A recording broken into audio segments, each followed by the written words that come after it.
Take a regular piece of paper. You have your original 2 existing holes. Put it on the inside so you can trace it. And you're going to transfer these holes about 8 inches straight down.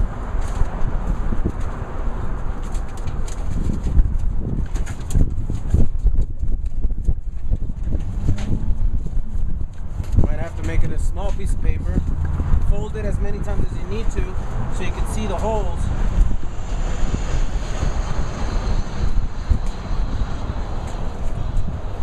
And these are reference holes. We're going to be taping it down. We're going to be taking our measuring tape. The bottom hole is going to be 8 inches straight down. So you just take your template that you just made, kind of reference it right there. Make sure it's straight.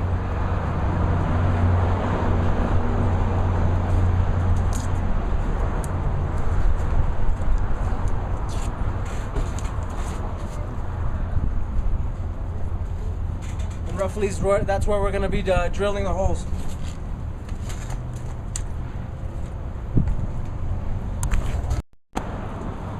With this lined up, go ahead and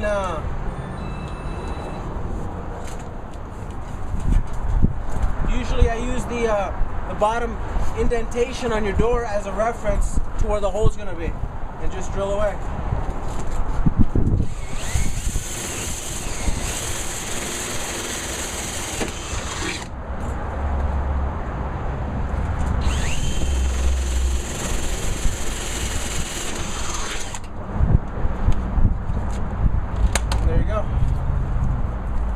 Take the same template and use it on the other door. From your local hardware store, go ahead and get yourself an 1/8 inch by 36 inch round bar, and you'll be cutting it into a certain length so we can actually use it as an extension for your new lock assembly. We do have to change the angle of this bracket. As you can tell, we have to make it to where it's 90 degrees. Simply take a vise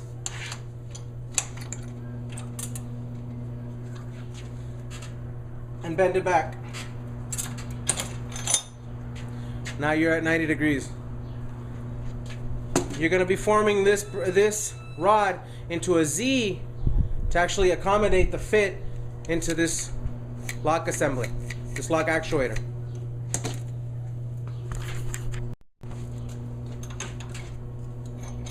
With a vise in hand, this is the kind of angle you want. This is basically going to slide. You're going to be able to slide your actuator through the original hole, and it's going to work like a champ. And you're just going to cut it to roughly about 8 to 10 inches, and then you're going to attach this top part to the original lock pin with a U-bolt.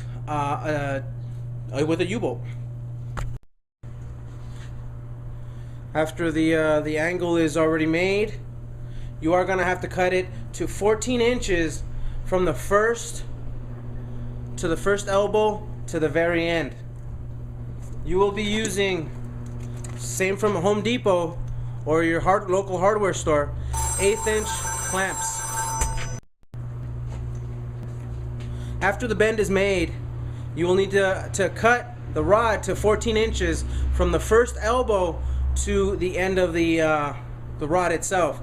You're going to be tying down the end of the other to the lock assembly, to the lock pin, with these 1/8 inch clamps, rope clamps actually, from your local hardware store or Home Depot. This is the ones I like to use. They're pretty easy to put in, but once you get them in, they'll actually tie nicely to your lock pin.